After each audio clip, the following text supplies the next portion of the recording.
అన్నయ్యా నీ ఎలక పై నేనని తెలుసును లేవయ్యా. తమ్ముడు నీకు తెలుసన్న సంగతి నాకు తెలుసయ్యా.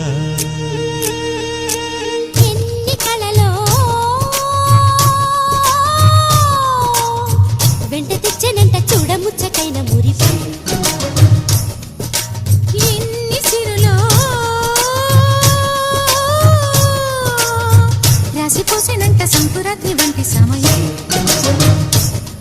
మనసే కోరే అనుబంధాలు తరిచేరే తరతరాల తరగని వరాల గని అని మనింటి మమతని మరి మరి పొగిడిన పదుగురి కనువెలుగై సాగుతున్న వేళలో మనది పూలదారే ఛాంగరే ఛాంగరే మమత నిన్ను